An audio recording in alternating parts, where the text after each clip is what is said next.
Perkenalkan, nama saya Safriyanti, biasa disapa Lian, saya dari tingkat 1B.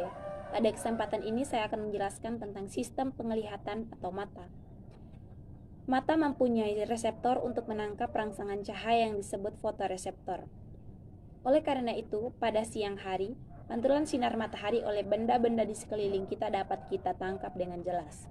Sebaliknya, jika pada malam hari, benda-benda di sekitar kita tidak memantulkan cahaya matahari seperti pada waktu siang hari. Akibatnya, kita hanya mampu melihat benda-benda itu bila mereka memantulkan cahaya dari sumber cahaya lain, misalnya lampu. Adapun struktur atau bagian-bagian mata dan fungsinya antara lain: 1. Sklera.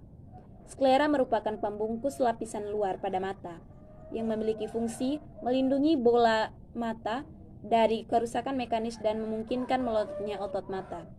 Yang kedua, kornea. Kornea atau selaput bening tembus pandang pada bagian depan sklera yang memiliki fungsi menerima rangsangan cahaya. Yang ketiga, koroid. Lapisan tengah di antara sklera dan retina berupa selaput darah yang berfungsi sebagai penyedia makanan bagi bagian mata yang lainnya.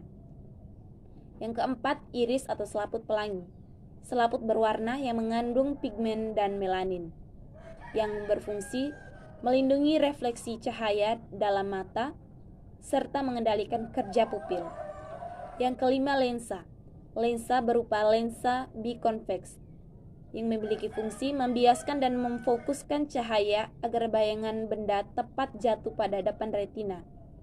Yang keenam, vitreous humor berupa cairan bening dan kental selaput jala, berfungsi untuk meneruskan rangsangan ke bagian mata dan memperkokoh bola mata. Yang ketujuh adalah retina atau pusat penglihatan, berfungsi untuk menerima bayangan dan untuk melihat benda. 8. Fovea atau bintik kuning merupakan bagian yang mengandung sel-sel kerucut, berfungsi sebagai tempat bayangan jatuh pada daerah retina. Yang kedelapan, bintik buta. Bintik buta atau tempat saraf optik meninggalkan bagian dalam bola mata.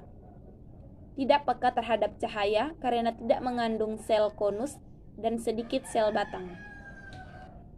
Yang ke-10, sel saraf berupa serabut saraf yang memiliki fungsi meneruskan rangsangan cahaya ke saraf kranial atau saraf optikus.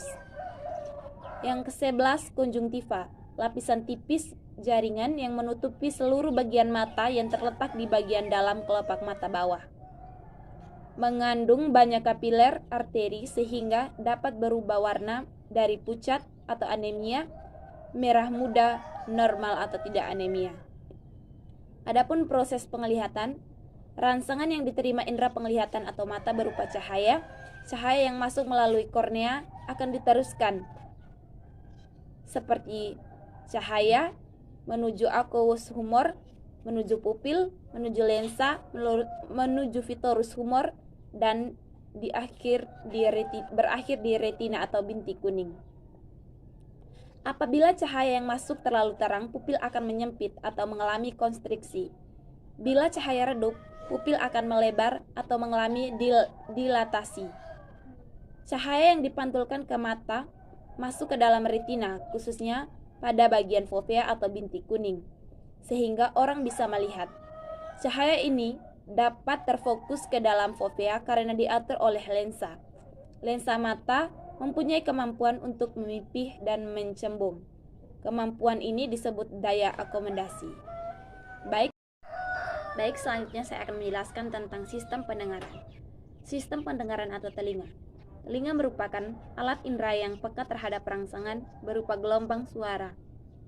Selain sebagai alat pendengaran, telinga juga berfungsi menjaga keseimbangan tubuh manusia. Telinga manusia dapat dibedakan menjadi 3 bagian, yaitu telinga bagian luar, telinga bagian dalam, dan telinga bagian tengah. Suara yang kita dengar akan ditangkap oleh daun telinga, kemudian sampai ke gendang telinga sehingga membuat gendang telinga bergetar. Getaran ini diteruskan oleh 3 tulang pendengaran ke tingkap jorong dan diteruskan ke rumah siput. Di dalam rumah siput, cairan limfe akan bergetar sehingga merangsang ujung-ujung saraf pendengaran dan menimbulkan impuls saraf yang ditujukan ke otak.